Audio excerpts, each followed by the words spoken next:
Be be Sakina بنت الحسین نے روایت کی بی بی ام کلثوم بنت علی سے، انہوں نے روایت کی بی بی فاطمہ بنت رسول اللہ سے، یعنی حسین کی بیٹی نے علی کی بیٹی سے، علی کی بیٹی نے محمد کی بیٹی سے صلی اللہ علیہ وآلہ وسلم، کہ حضور کی بیٹی یعنی حضرت سیدہ فاطمہ سلام اللہ علیہ یہ فرماتی ہیں کہ میرے بابا جب معراج پہ تشریف لے گئے، اللہم صلی علی محمد وعلی محمد، میرے بابا جب معراج پہ تشریف لے گئے تو انہوں نے ایک سفید در اور یاقوت کا بہت بڑا قصر دیکھا، جس کے اوپر یہ لکھا ہوا تھا کہ لا الہ الا اللہ محمد رسول اللہ علی ولی القوم، کہ لا الہ الا اللہ محمد رسول اللہ ترجمہ واضح علی ولی القوم یعنی علی اس قوم کے مولا ہیں۔ یہ بی بی سکینہ بنت الحسین سے روایت ہے۔ اور جب حضور مکرم اس قصر میں داخل ہوئے تو فرماتے ہیں کہ میں نے اس قصر کے اندر داہنی طرف ایک اور قصر دیکھا جو سرخ عقیق کا بنا ہوا تھا۔ اچھا، اس قصر میں جو پہلے حضور نے مشاہدہ فرمایا اس میں لا الہ الا اللہ محمد رسول اللہ علی ولی القوم کے ساتھ ساتھ یہ لکھا ہوا تھا کہ بخن بخن لشیعت علی بن ابی طالب، کہ مبارک ہو اور مبارک ہو علی بن ابی طالب کے شیعوں کے لیے۔ جب حضور اندر داخل ہوئے تو ایک اور قصر تھا سرخ عقیق کا، اس کے اوپر لکھا تھا لا الہ الا اللہ محمد رسول اللہ علی الوصی، علی وصی رسول ہیں، اور بشر لشیعت علی بن ابی طالب لطیب الولادہ، کہ حبیب آپ خوشخبری سنا دیجئے تمام علی کے شیعوں کو کہ اس لیے کہ ان کی ولادت کو اللہ نے پاک رکھا ہے، لطیب الولادہ۔ اس روایت کی راویہ بی بی سکینہ بنت الحسین ہے، جس بی بی کے نام سے آج مجلس اعزاز، لہذا بی بی کے نام سے وسیلہ اور توسل، اس کے لیے علماء اور عرفاء نے کم از کم 10 طریقے لکھے ہیں۔ میں چاہتا ہوں کہ چند آپ کی خدمت میں بیان ہو جائیں۔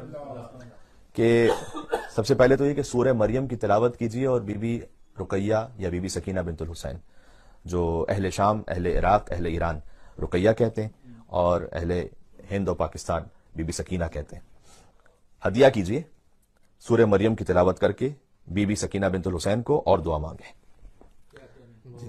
دوسرا طریقہ ہے دعائے توسل پڑھیں بی بی سکینہ بنت الحسین کی نیابت میں اور دعا مانگیں۔ تیسرا طریقہ ہے حدیث قصہ پڑھیں اور ہدیہ کریں بی بی سکینہ بنت الحسین کو اور دعا مانگیں۔ چوتھا طریقہ ہے اما یجیب المضطر اذا دعاہ ویکشف السوء کو 21 مرتبہ پڑھیں اور بی بی سکینہ سلام اللہ علیہ کو ہدیہ کرتے ہوئے دعا مانگیں۔ پانچواں طریقہ ہے ایک استغاثہ، اس استغاثہ کے 7 جملے ہیں الگ الگ، میں اس میں 3 یا 4 آپ کی خدمت میں پیش کر دوں تاکہ وہ آسان جو جملے وہ آپ کو یاد رہ جائیں۔ یا غیاث المستغیثین کسے یاد نہیں؟ ہر دعائے کو میل پڑھنے والے کو یا غیاث المستغیثین یاد ہے، اور وہ دعا بھی سکینہ کے دادا کی سکھلائی ہوئی دعا ہے۔ یا غیاث المستغیثین، اے فریاد کرنے والوں کی فریاد سننے والے، اغثنی، تو میری فریاد کو سن لے، بے مقام السیدہ رقیہ ادرکنی، جو یا غیاث المستغیثین اغثنی یہ جملہ وہی ہے، بے مقام سیدہ رقیہ ادرکنی، ایک مقام پر ہے بے مصاب سیدہ رقیہ ادرکنی، بے نور سیدہ رقیہ ادرکنی، بے شفاعت سیدہ رقیہ ادرکنی۔ اے فریاد کرنے والوں کی فریاد سننے والے، تو میری فریاد سن لے، تجھے سیدہ سکینہ کے مقام کا واسطہ، تجھے سیدہ سکینہ کے مصائب کا واسطہ، تجھے سیدہ سکینہ کے نور کا واسطہ، تجھے سیدہ سکینہ کی شفاعت کا واسطہ، اور پھر آپ دعا مانگیں۔ تو یہ تمام استغاثوں کے طریقے ہیں بی بی سکینہ بنت الحسین سے، چونکہ آج بی بی کے نام کی منت کی مجلس ہے، لہذا میں چاہتا تھا کہ یہ موضوع آپ کی خدمت میں پیش ہو جائے۔ اور ایران کے ایک بہت بڑے عالم ہیں، بزرگ ہیں کافی، لیکن وہ عالم کے ساتھ ساتھ روزہ خوان یعنی مصائب کا بیان کرنے والے بھی ہیں، جنہیں مداح کہتے ہیں ایران میں۔ تو امامہ نہیں پہنتے وہ، اور زیادہ تر اب وہ روزہ خوان اور مداح کے نام سے زیادہ معروف ہیں، جن کا نام ہے حاج غلام رضا سازگار۔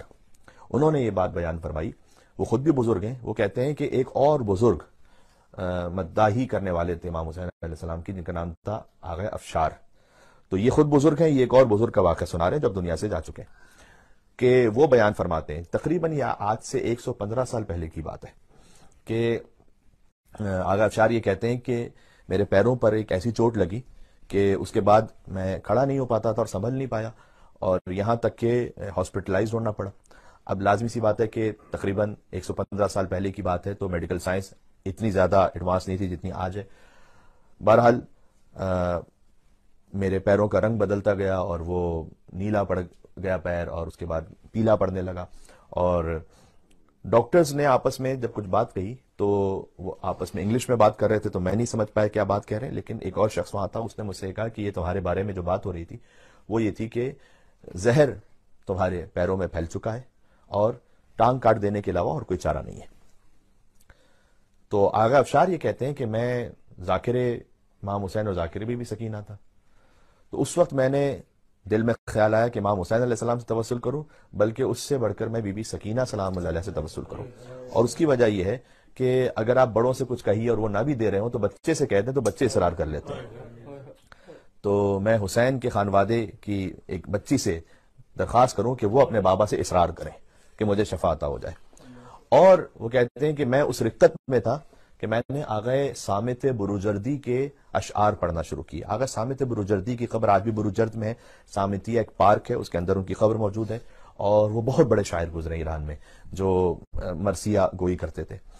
تو انہوں نے تقریباً 30 بند سے زیادہ کا ایک مرثیہ کہا ہے بی بی رقیہ بنت الحسین کے لیے، اور وہ میں نے اشعار دہرانا شروع کیے، اور وہ اس میں سے میں چند مصرے آپ کو سناتا ہوں، اور بڑے منفرد ہیں وہ، کہ بود در شہر شام از حسین دختری، شہر شام میں ایک حسین کی بیٹی تھی، آسیہ فطرتی فاطمہ منظری، کہ وہ فطرت میں آسیہ تھی، دیکھنے میں فاطمہ تھی، تالیہ مریمی، جو مریم جیسی باوقار تھی، ثانیہ ہاجری، اور ہاجرہ کی دوسری تھی، عفت کردگار و عصمت اکبری، جو عفت کردگار بھی تھی اور ایک عصمت اکبری، عصمت کبریٰ پر فائز تھی۔ اس کا ایک مصرع آگے یوں ہے کہ او در 6 سالے 40 سال عقل 40 سالے داشت، کہ وہ تھیں تو 3 سال کی لیکن 40 برس کے سن کی عقل رکھتی تھیں۔ یہ 40 کا لفظ کیوں استعمال کیا انہوں نے مصرے میں؟ اس کی وجہ ہے اس لیے کہ جب حضرت حجت ظہور فرمائیں گے نا وہ 40 سال کے نظر آ رہے ہوں گے، یعنی کامل عقل رکھتی تھی، 6 سال میں کامل عقل رکھتی تھی وہ بی بی۔ تو کہہ رہے ہیں کہ میں ان اشعار کو دہرا رہا تھا اور مجھ پر اتنی زیادہ رقت طاری ہوئی، اتنی زیادہ رقت طاری ہوئی کہ مجھ پہ غش آ گیا مجھے۔ اس کے بعد مجھے کچھ نہیں معلوم، لیکن میں نے اتنا دیکھا اسی عالم غش میں اور عالم خواب میں کہ جو میں نے سوچا تھا وہی ہوا، کہ ایک بیٹی ہے کہ جو اپنے باپ کا ہاتھ پکڑ کے لا رہی ہے اور یہ کہتی ہے کہ یہ میرے اشعار دہرانے والا ہے اور میرے نام کا ذاکر ہے، اے بابا اسے شفا عطا فرمائیے۔ کہتے ہیں بس میری آنکھ اس وقت کھلی کہ میں اپنے پیروں پر کھڑا ہوا تھا، وہ پیر جو کاٹ دیے جانے تھے، میں اپنے پیروں پہ کھڑا ہوا تھا اور مدہوش تھا اور انہیں اشعار کو دہرا رہا تھا، اور کسی کو کچھ نہیں سمجھ میں آ رہا تھا کہ یہ کیا ہو رہا ہے، اور ڈاکٹرز اور نرسز اطراف میں میرے تعجب سے دیکھ رہی تھی کہ یہ کیا ہے، اور وہ بھی گریا کر رہی تھی کیونکہ وہ بھی شیعہ تھے سب، اور وہ دیکھ کر اس شدت سے گریا کر رہے تھے کہ ایک شخص مدہوشی کے عالم میں بی بی سکینہ سلام اللہ کا ذکر کیے جا رہا ہے اور اشعار کو دہراتا جا رہا ہے۔ سبحان اللہ۔ تو کہتا ہے کہ میں نے یہ عمل ہاسپٹل میں اور مریضوں کو بتلایا اور میں ہاسپٹل سے چلا گیا۔ 1 ہفتے بعد جب دوبارہ ہاسپٹل میں آیا تو کوئی ایک مریض بھی ایسا نہیں تھا جسے اس ذکر سے شفا نہ ملی ہو۔ یہ ذکر شہزادی سکینہ سلام اللہ علیہ۔ بی بی کے توسلات میں سے ایک توسل یہ بھی ہے کہ بی بی کے نام سے سفرہ برپا کیا جائے، جس کا اہتمام آج ہے یہاں پر، جو سفرہ شہزادی سکینہ سلام اللہ علیہ، یہ خاص توسل کا انداز ہے بی بی سکینہ سلام اللہ علیہ سے۔ اہل شام رقیہ بنت الحسین کہتے ہیں، ہم سکینہ بنت الحسین کہتے ہیں۔ اس کی وجہ بھی یہ ہے کہ ایک واقعہ ایسا پیش آیا آج سے تقریباً 210 سال پہلے کہ شہزادی سکینہ کی قبر کو کھولنا پڑا، اور وہ واقعہ اس طرح سے، جب بی بی کی شہادت ہوئی تھی نا زندان شام میں، تو کسی کو زندان میں آنے کی اجازت تھوڑی تھی۔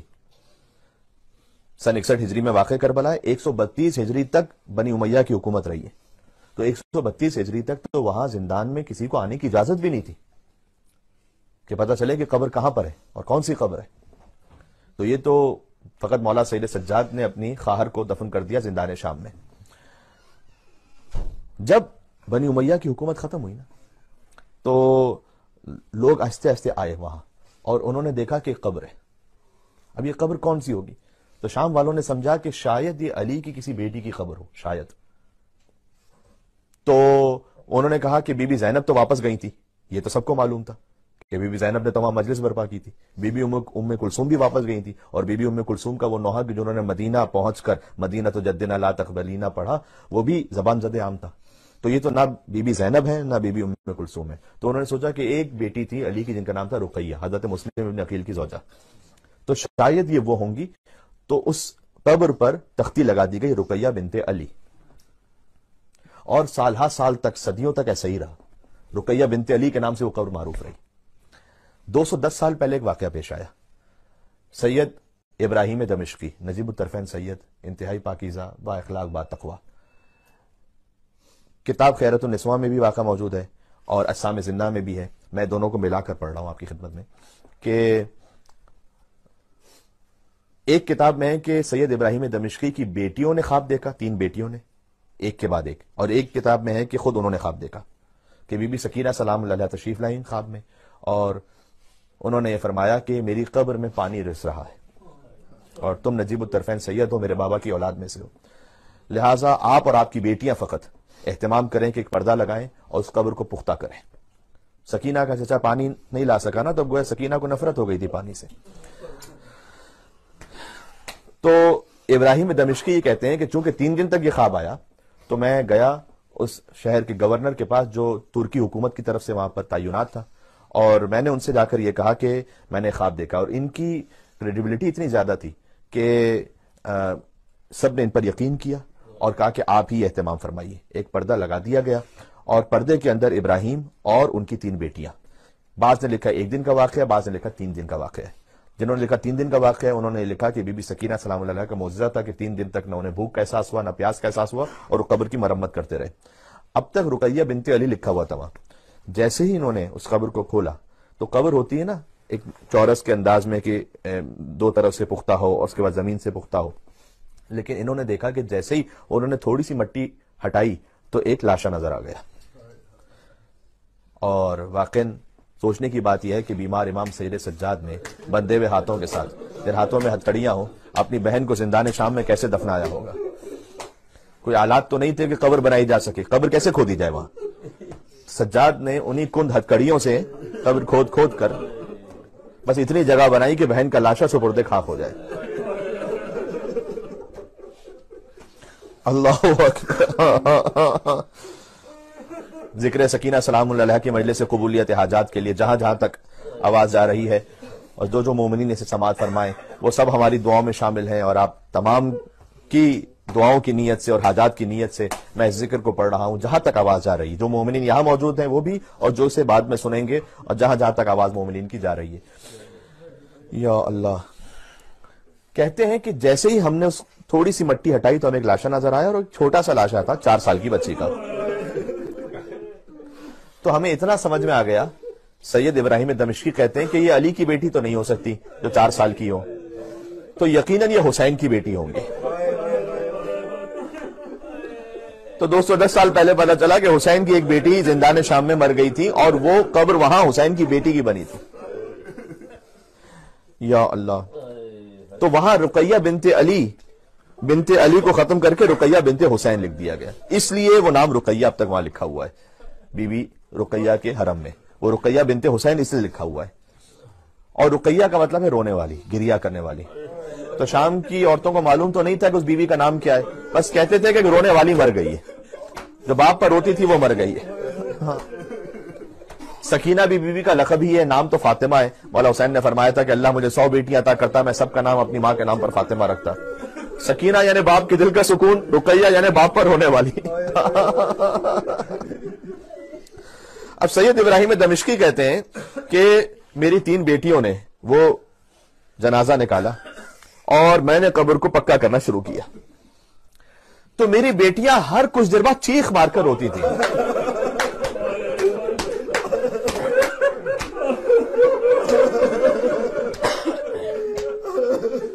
تو میں نے اپنی بیٹیوں سے پوچھا کہ حسین کی بیٹی یقیناً بڑی مظلومہ ہے اور یہاں جتنا گریا ہو جائے وہ کم ہے، لیکن تم ہر کچھ دیر بعد چیخ مار کر روتی کیوں ہو؟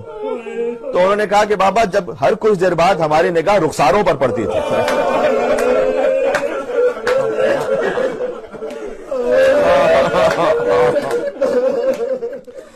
اس لیے دیکھیے اللہ نہ کرے کسی بچے کے ساتھ ایک مرتبہ بھی وہ واقعہ پیش آیا جو سکینہ کے ساتھ اللہ جانے کتنی مرتبہ پیش آیا. اگر تماچا لگ بھی جائے کسی بچے کو تو یقیناً نشان ہوگا, نیل پڑ جائے گا, کیونکہ بچہ بڑا معصوم ہوتا ہے. 3 سال کے 4 سال کے بچے بڑے معصوم ہوتے ہیں, ہو سکتا ہے نشان ہو جائے, لیکن کچھ دنوں بعد, 1 ہفتے بعد, 10 دن بعد وہ نشان ٹھیک ہو جائے گا. نشان کب ہمیشہ کے لیے باقی رہ جائے گا؟ جب اس ایک تماچے کے اوپر دوسرا تماچا لگ جائے, اور اسی نشان کے اوپر اگر تیسرا تماچا لگ جائے. تو میں مصائب کا جملہ کہتا ہوں, اللہ جانے حسین کو تیر زیادہ لگے تھے یا سکینہ کو تماچے زیادہ لگے تھے. اللہ اکبر.